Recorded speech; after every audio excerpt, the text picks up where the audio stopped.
Welcome to Simplify to Scale, a show dedicated to helping you scale a high impact and high profit business that you love without all of the complexity and chaos that can keep you trapped in the day-to-day. I'm your host, Krista Grasso, and with decades of scaling experience, I know what actually works and what's just hype. So if you are done with all of the one-size-fits-all scaling advice and all of the overnight success promises, and instead you want proven practical strategies that will help you simplify operations, elevate your leadership, amplify profits, and scale sustainably, let's dive in and get started.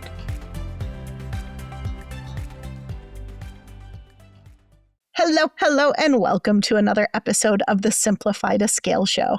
Today, I am joined by one of my very favorite humans on Earth, who I had the pleasure of meeting. How long ago was it now? Like 6 months, 9 months? 6 months ago. Yeah, October. Yeah. It's been a little while, and you are in for such a treat today, let me just tell you. So, Emily Sadri is here, and we're going to talk about a little bit about women's health and some fun stuff around that I need to pay much more attention to, given the milestone birthday that I just had a few days ago, but we are going to pretend that didn't happen. But we're really going to be talking about also how you build a business that does not completely depend on you and you to come in and play superhero and have to rescue it, and how you can build the right structure, the right systems, the right team, the right everything to take this beautiful, incredible vision that you have and the impact that you want to make and have a business that's able to support that without completely draining you in the process. So, Emily, normally I give the intro, but I want you to give the intro. So, tell people about you and what you do, and give a little bit of your story, and then we're going to dive in. Okay. So, I'm Emily Sadri. I'm a women's health nurse practitioner and a former midwife. I'm also a mom of 4. I had 4 children, all born at home, but I delivered babies in a hospital setting. And 5 years ago, at the height of COVID, right after giving birth to my 4th child, I quit with 48 hours notice before I was supposed to return from maternity leave. I was in a clinical position where I could no longer sustain my own health. And especially after having my 4th child. So I had done this a few times. I sort of knew what was coming for me.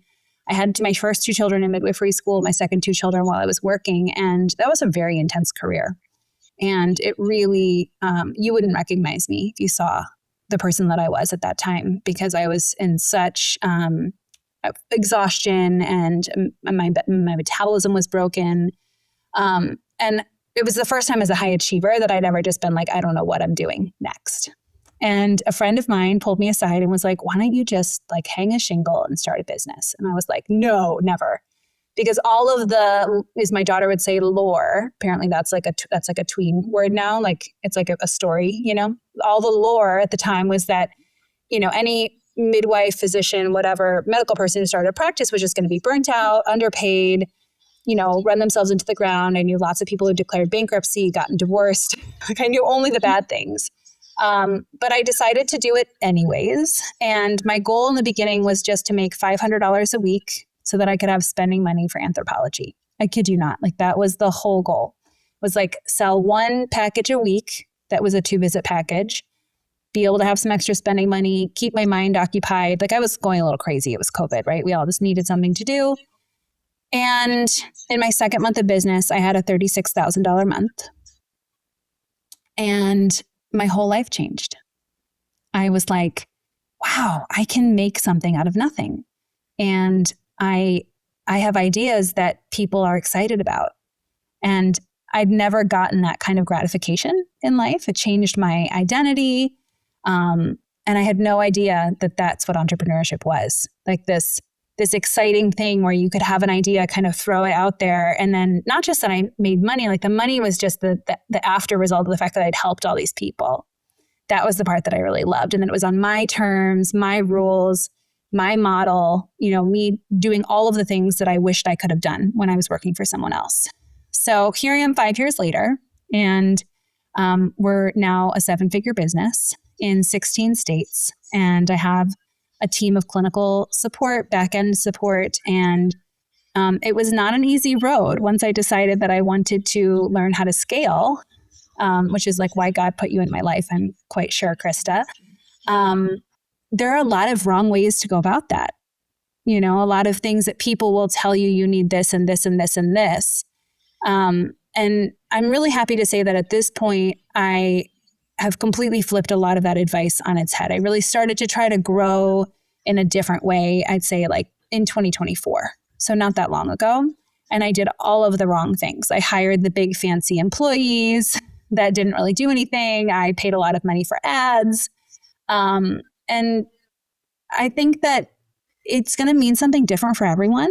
Like there are some core things that have to be consistent amongst every business in order to withstand growth and scaling. But that for me, a lot of it was actually listening to myself and my instincts even better. And sort of growing out of my early entrepreneur clothes, which was a place where I was constantly looking for someone to tell me what the solution was. So that was a long intro, Krista. That was a fabulous intro. There's so much I love about that. First of all, I want you all to remember that feeling, that like initial feeling when you actually made the leap from idea and can I do this and should I do this to like actual paying customers and realizing I can actually make the kind of impact that I want to make. And I can not only make money doing it, but I can make better money doing it than I could working for somebody else. Like I just sit in that feeling for a moment, because depending on how long you've been in business, it might have been a while.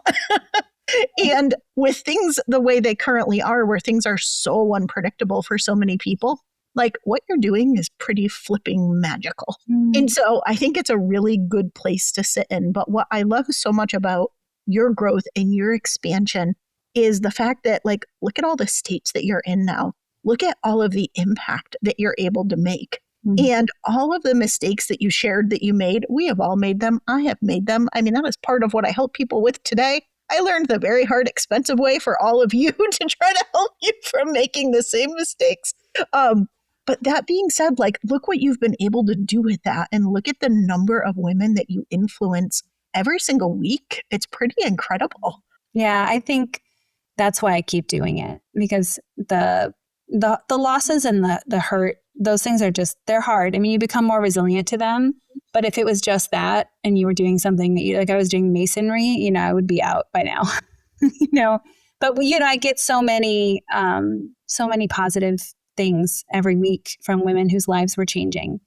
My favorite visit is that we see, so when people come in, they do like a bridge or trust building offer. We started that in the beginning of 2025. So we kind of have faded out of doing programs where people have to come in and kind of make a big commitment. It just wasn't a market fit anymore. And it also felt to me like it was jarring to the nervous system of a midlife woman that was already so overstretched and already like having a hard time investing in herself and afraid of commitment. And it also gave this unnecessary urgency to say you have to do the 6 month program.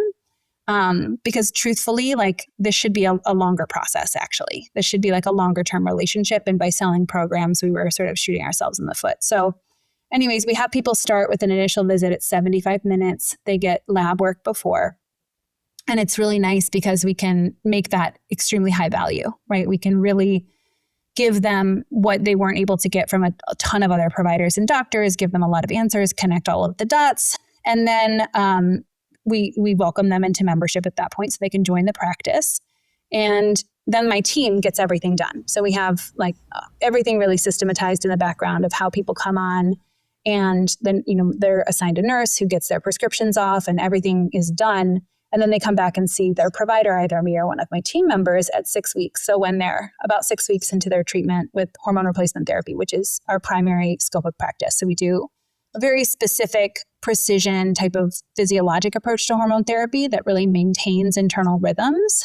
So it ultimately is better for metabolic repair, better for immune conditions, better for the brain in my experience, but it's a little bit more complex. And so we have a lot of regular follow-up.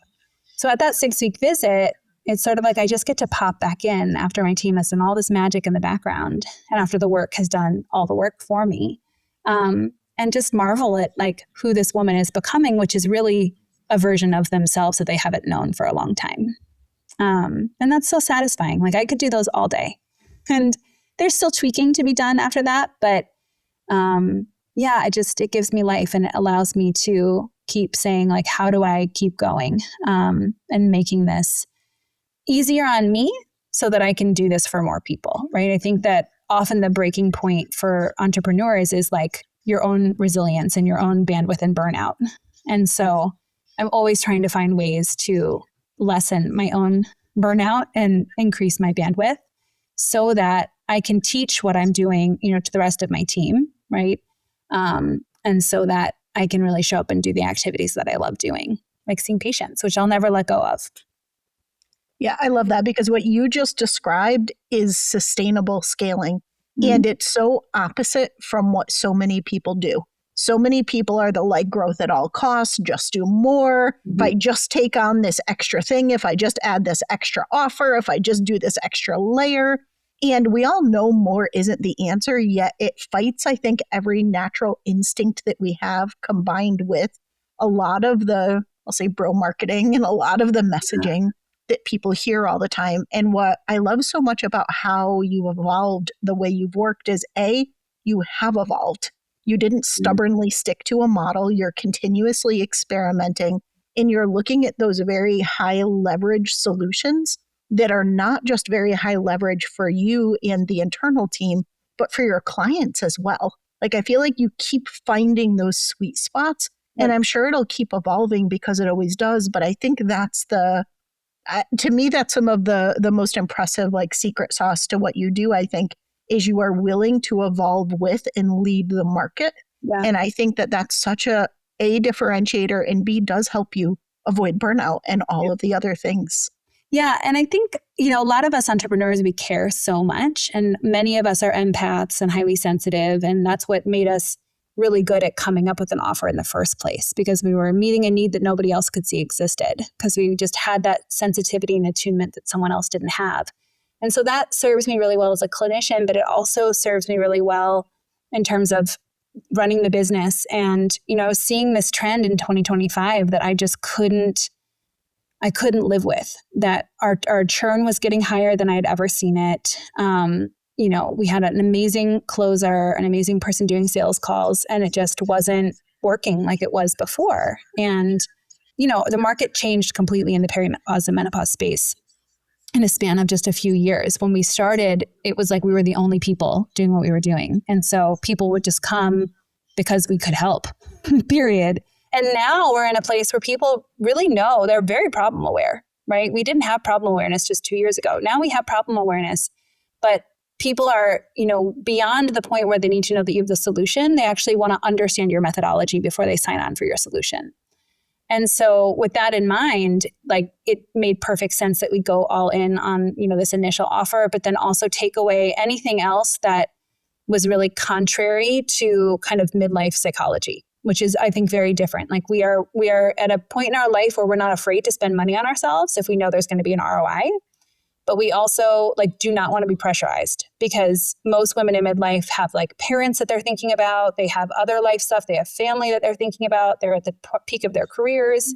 And it's also not COVID, where we just have endless time to sit and kind of watch modules, do whatever, People are like, how do I get the most results with the least investment of my time?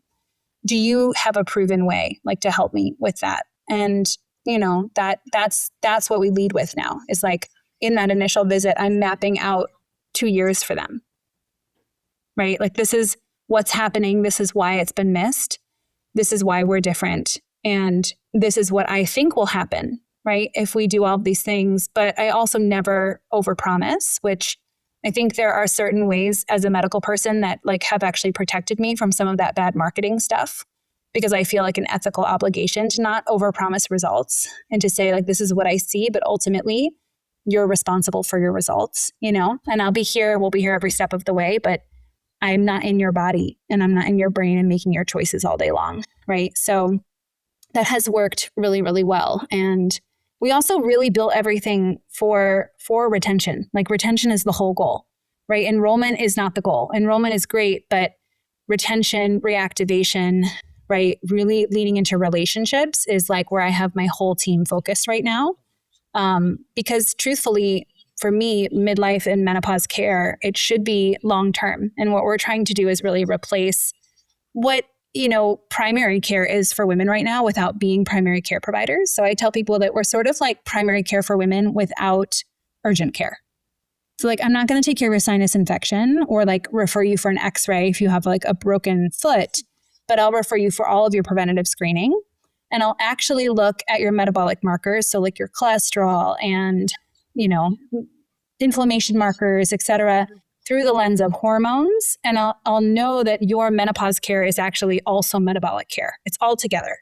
And so I think that's truly what regular primary care should be doing. We should be helping women live longer, and we're not. Right? We're just sort of like watching things until they're screaming and then finally saying, oh, now you have diabetes, so you have to do this, but we're not really getting ahead of it. And so I think it's also important in this market. Like I have learned that being contrarian and being disruptive and being okay with that is an asset. And even if there are certain people out there who don't understand what I'm doing and, like to say things that are not nice to me on social media, it doesn't matter because like my people who want this and who understand what I'm talking about are so excited that I'm using this language and, being extremely clear about how we're different. Yeah, there's so much gold in what you just said. All of you listening, like rewind and re-listen to everything that Emily has said again, because she just gave you the blueprint for a business that will actually be successful in today's market. It is ethical, that people want to do business with long term, and it starts with the end in mind and reverse engineers the results for both the business as well as the client. Like she literally just gave you the blueprint to a sustainably successful business. And it's not sexy. Like when we changed our model in January, I'm grateful that I never, ever estimate how hard something is going to be before I jump in, ever. I just like have a feeling, I know, and I go with it. And in January, we decided to completely get rid of our 6-month program and to just move fully into this depreciating membership model. So they do their initial offer and then it's $600 for the first 6 months every month. And then it goes down to $400. And then a year it's $300 and then it's $200. And once you've been with us for 24 months, your membership is $150 a month. And the whole reason I set that up was because I wanted people to understand that like, if you can get to 2 years, this is so easy to keep in your budget. And by that point, we will have given you so much benefit that it's like a no-brainer, right? And my whole goal is to get people into that $150 a month, right? And keep them there forever, because at that point, they're doing great and we're doing great, right? The relationship is like butter at that point. But there's something about like that motivation of like getting them to the next step and them also understanding quantitatively like that we're so all in with them in the beginning. And, actually, even though the price depreciates, their access does not change. So their amount of care, their amount of visits doesn't really change over those 2 years. They get the same amount, but the price goes down as like a reward for them being here. And changing to that, we took a huge hit, right? Because we were selling $4,000 and $5,000 programs before that. And it was painful. It was really painful. But I knew that it was the right thing to do. And I'm always, always, always like, I don't know. I think the universe will have my back if I do the right thing ultimately. And so that was number one, the most important reason for me to change it. And number two, I just knew that if we could reframe for women that this wasn't like a quick fix, right? That this wasn't a 6-month boot camp. This isn't like a quick diet. This is like your new baseline. This is like crafting your new midlife baseline. That we would have like so much of our operational energy was going toward offboarding and retention issues. And so if we could just solve for that, I can suffer for a few months. And if we can sell this many people into membership by this date, then we'll be back to where we were from a revenue perspective. And then it's just going to keep compounding and compounding and compounding. And we're going to be less worried about like how many new people we're selling each month. Like I needed that nervous system energy to go away because I'm highly sensitive. And even though we do have a launch every month and we lead a workshop, I just want it to feel very low pressure, right? And in today's market, I mean, people are saying people need to consume 7 hours of your content before they're going to do anything with you. And I don't make that much content. I mean, I want to make more, but I mean, I'm seeing patients 20, 30 hours a week, and that's my bread and butter. And I'm leading the team, and I'm coaching my team and all the things. And so it might take people a little bit longer for us at this point, because I don't have the huge content machine yet that I would like to have someday.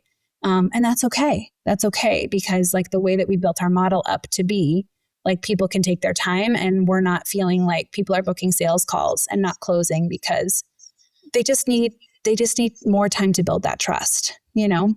So if you're still in that model, I would just say like, really think about how you can serve in a way that like understands and validates the fact that people are just feeling really overstimulated and sensitive right now. And nobody wants to feel pressure around anything.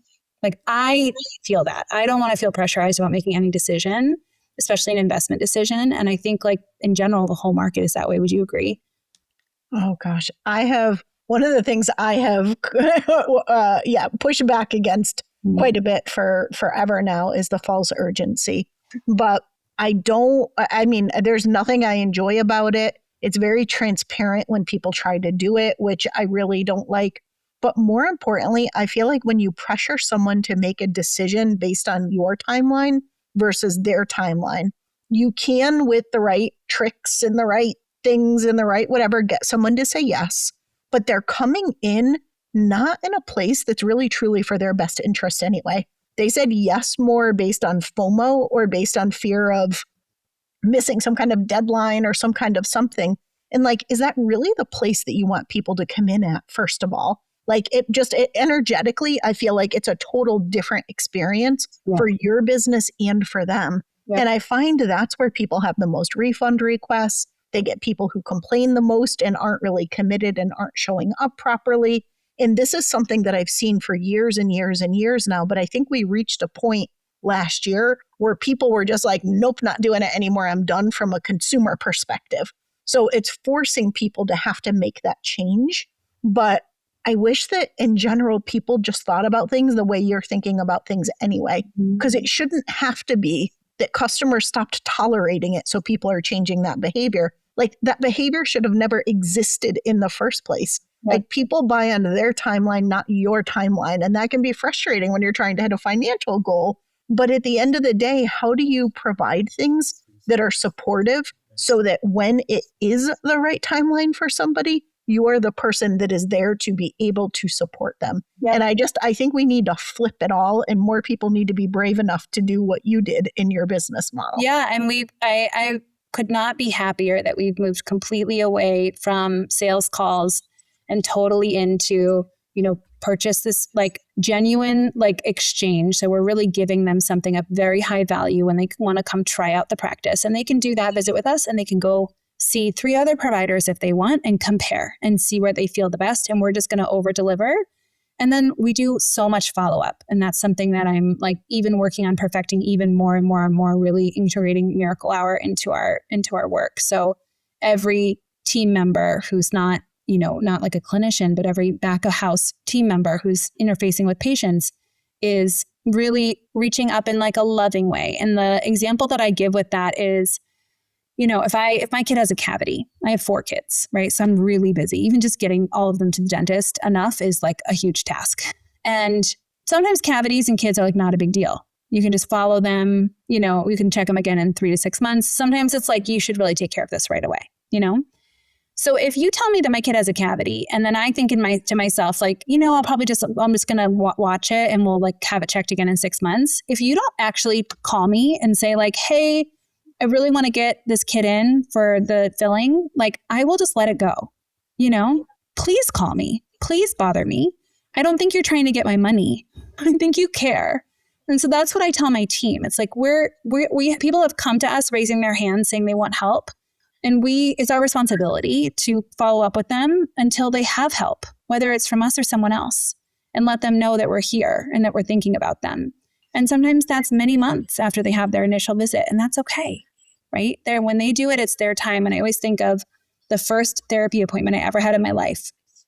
I was like 20 years old or something.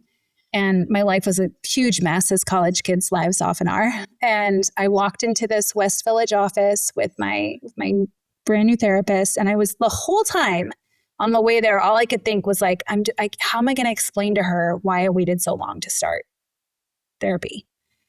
And I was thinking of all the different ways to present it. I sat down and I laid it out there. And she was like, whenever you start is the right time. So it's fine. Can we move on now? And I was like, oh, I thought I was going to be in trouble. Right. And that's the attitude. I say that same statement to so many women every day, because a lot of women have that feeling. And yeah, I personally believe that like sometime in your early 40s is the best time to start looking at your hormones, treating your hormones, thinking about your hormones. And a lot of women don't start then.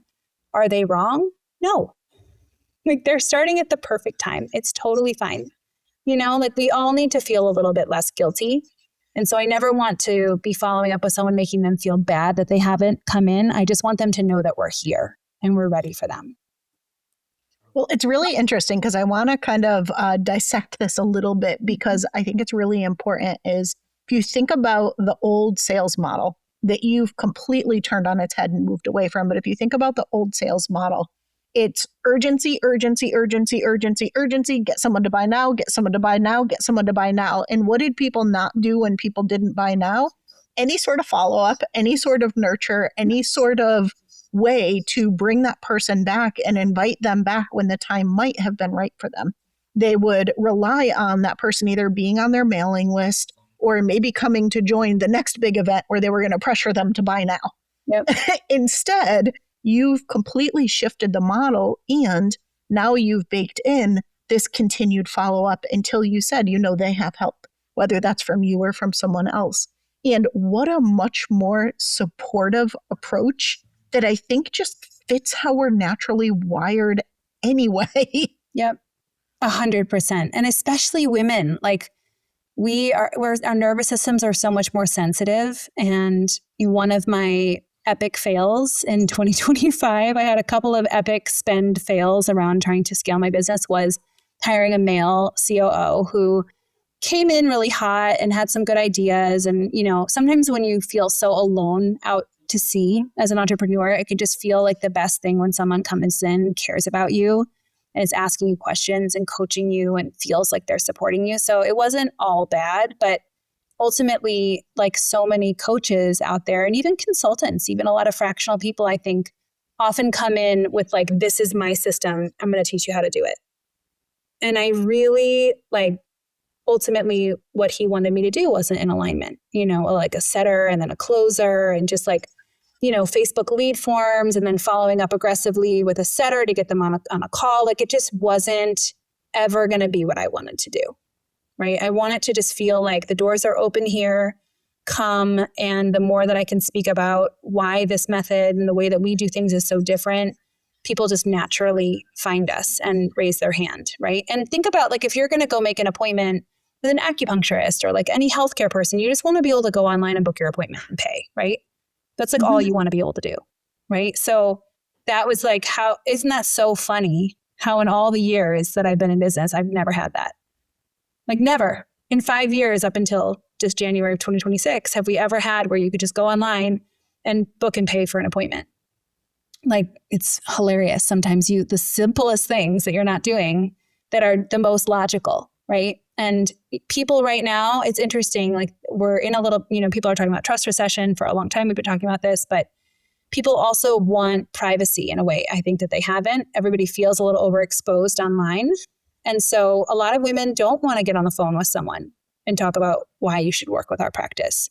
They just want to read and quietly kind of lurk and take on all their information. And then if they feel in alignment, they're just going to book an appointment, right? Privately and kind of do their thing. And so I think it's good for every business to have some way that someone can pay you to work with you, right? Without having to talk to someone. Because it's actually what you're doing is kind of giving the power back to the consumer, right? And trusting that if you show up and continue to do the right things, then that person will eventually come. Yeah, it's so interesting when you say that because it's true. And that matches my buying pattern. I will never, ever, ever do a free call with somebody unless I'm already 100% convinced that I'm hiring them And at that point, I'm kind of annoyed that I have to get on the phone with them anyway. I'm like, I already decided I was hiring you. Like, when you get on the phone with somebody, it's a sales call. Yes. And most people I don't trust aren't going to be the high pressure in just the standard coaching problems. And what does it cost you to not do something about? I'm like, do not ask me the scripted questions. I can't. And that's the thing is like everybody sees through everything now, you guys. Everybody sees through everything. It's just been, online marketing has been around for too long. Mm-hmm. And so the analog ways of doing things are everything that's coming back. And like, we're in rich relationships together. And that has totally inspired me to do an activation tour this year that I'm going to be rolling out in a couple of months.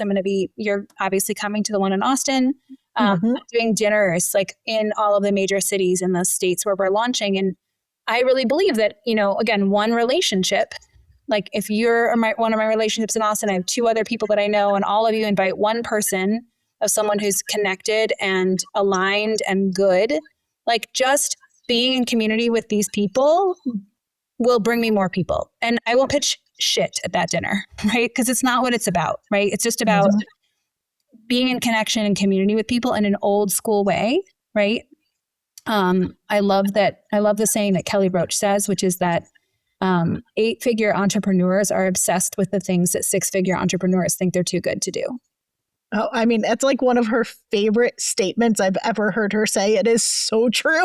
So true. And it's like, you shouldn't feel offended by that. You should feel deeply inspired by it, because I think we actually all got into this because we love humans, because we love connection, we love solving problems. And then at some point along the way, someone taught us that we should be inaccessible and that we should like have a paywall between us and any other person. And we should, post screenshots of our Stripe payouts and like all that. You know what I'm talking. It's the worst. And I just, I grew up a PK, so I'm a preacher's kid.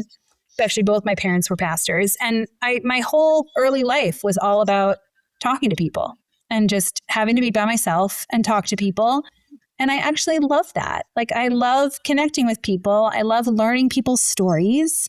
And if I can grow my business that way, instead of like dancing to some meme on Instagram, like I'll do that all day, every day, honestly.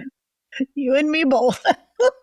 I can't. I mean, and I'm still running ads at this point, but it's not where most of our people come from. Like I think of it as a long game. For right now, it's still working, and like we're getting new leads that way. It takes us longer to nurture them. But ultimately, most of our people come from our people, right? And even right now, with all of the patients in my practice, if each of my patients in my practice referred 3 people to us, we would reach our goal for the next 18 months. Mm-hmm. And that's entirely doable.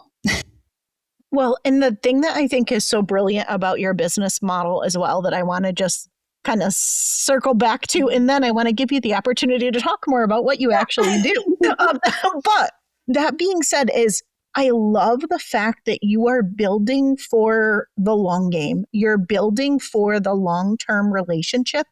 And if I'm going to make a buying decision with someone who tells me like, we're going to be together for years and we're going to invest heavily in you and we're going to show you, that we're invested by planning out the next few years and then even decreasing this. So this just becomes part of your budget. Like, think about how much time is spent reactivating people, or like you said, offboarding people, or and finding new people. And upselling. And like, you just sell someone once, you do the incredible great work that you do, and why would they go anywhere else? And then they're incentivized to stay. Instead of the discount up front and then your rates just keep going up, you actually flipped it to a model that is truly sustainable, and you simplified your entire business model. And from an operational perspective, you can have a much leaner team from a running perspective, and you can scale out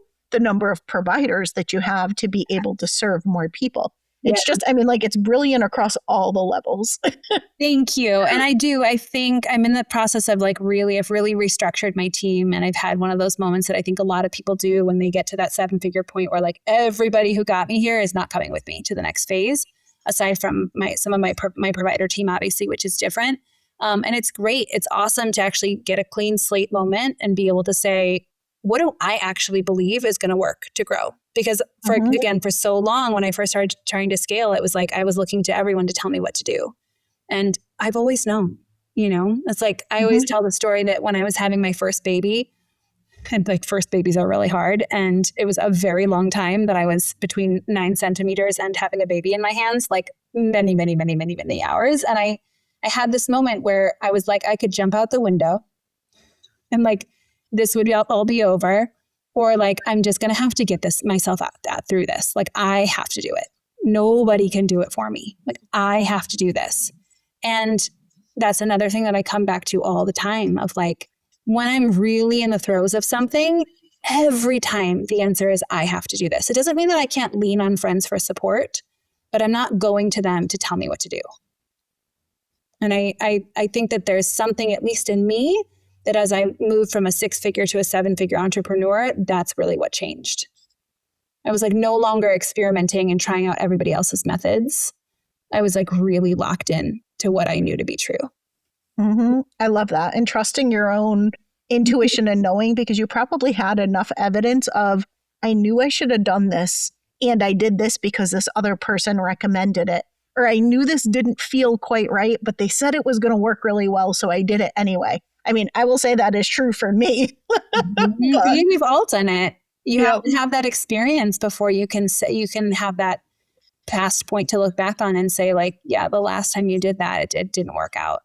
Luckily, my husband is also like a really good litmus test, and he's pretty good at never saying, I told you so, but he has like extremely good instincts, and he always calls when something's not going to work out. And so now I've softened enough to actually like run things by him, not again to get his advice, but just to get his like temperature, like what's your gut say? And those people, whether it's your husband or your best friend or like whoever it is, like protect them with everything, the ones that you can just go to and they're not going to give you the, I think you should do this, but like my gut is telling me this around this, who really know you. Absolutely. All right. So tell us more about your work and how you work with people and where people can find you if they're curious and they want to learn more. Yeah, I would love to. So my practice focuses on supporting women with hormone and metabolic health from ages about 35 to 59. I started my practice as an integrative women's health practice, so very broad. And I had a lot of functional medicine tools and a lot of background in conventional women's health. And what I found was that so many women in midlife were seeking out functional and alternative medicine, and they were really getting actually a male model. Like functional medicine is very male founded, like it's sort of copy paste, like not different for men and women. And it's a lot of like gut protocols and lots of supplements and kind of this supplement merry-go-round. And while that would help somewhat, I just never found that it gave me the foothold that I wanted, even when I was using conventional hormone replacement therapy techniques. And so about 3 years ago, we went all in on a method of hormone replacement therapy called physiologic hormone replacement therapy, which really honors and aims to replicate the rhythms that your hormones go through over a 28-day period from the time that you're menstruating, like through, some of perimenopause, because at a certain point that rhythm becomes so dysregulated that it's no longer there. That rhythm with estrogen peaking a couple of days before ovulation and then estrogen and progesterone peaking together around day 21, 7 days before your period, dictates every physiologic process in a woman's body. Her bone, her brain, her gut health, her cardiovascular health. That estrogen peak turns over the internal lining of her blood vessels and keeps her lipid levels healthy and safe.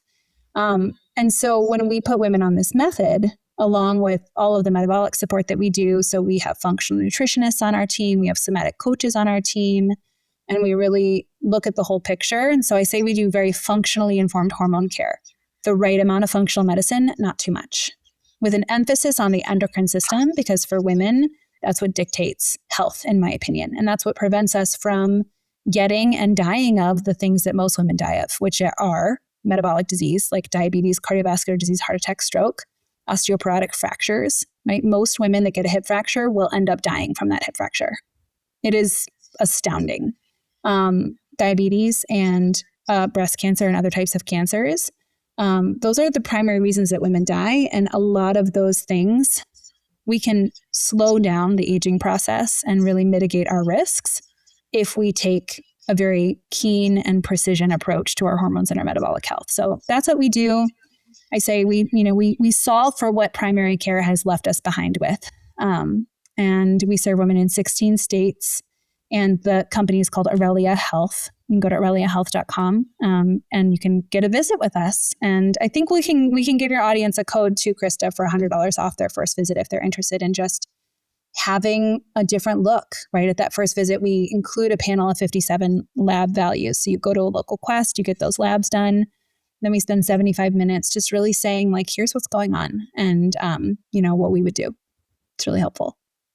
Fantastic. And we'll include that link and all of the everything magic about Emily, including the code down below in the show notes. So make sure you do that. And definitely check it out. Definitely check it out. I know I actually am scheduling a call and I could kick myself because I missed a decade. I totally missed a decade, but that's okay. You show up. As we said, I'm showing up right when I need to. Amen. But it is time. So it is. And like, it's an inflection point. Midlife is an inflection point, especially for entrepreneurs, because I love entrepreneurs, first of all, because we're such activators, right? As soon as we have the right information, we just like go with it and we see the results immediately. So they're my favorite patients to work with. But nothing is more important to us than our brain and our resilience. Like if we can't handle stress load like we used to, you immediately see that change in your business. And it is the reason why I've been able to do this after having 4 kids and being over 40. And just as my peers, so many of my peers, I see their resilience tanking. I see mine just continuing to be refined, which is a beautiful thing. It really is. All right. So I have a question that I ask everybody, and I'm super curious what you're going to say, even though I feel like this whole episode was the answer. But how do you scale smarter and keep things lean in your business? I would say remember the things that have always worked for centuries in business. Be a good human, focus on relationships, do the right thing, and protect your energy. Absolutely. I feel like that was the mic drop moment right there. Yes, and yes. Mm-hmm. Amazing. Any final things you want to leave the listeners with before we wrap up this episode? No, just that if you're a female entrepreneur, protecting your health and well-being, I think is the best investment that you can possibly make. I know that like when I take the afternoon off and I go do something to reset myself, that I'm going to perform 10 times better the next day. And I think we miss that. Women don't perform at the same pace as men. We don't do the things in the same way. Like we're not chronological. Like we don't just get up at 7 and then like crash out at 4. Right? We have our own rhythms. So just honor those rhythms and know that that's like the best gift as an entrepreneur is that you can really craft your life and your business to work in sync with your rhythms. And isn't that amazing? Aren't we so lucky? It really is. Emily, thank you so much for sharing so much just value, so much to think about personally, so much to think about for our business, and for just modeling what business should be and what a truly sustainably scalable business looks like. So thank you for your brilliant work in the world and for sharing your brilliance here. I hope you all got so much out of this episode. I know I did, and I will see you again next week. Thank you, Krista.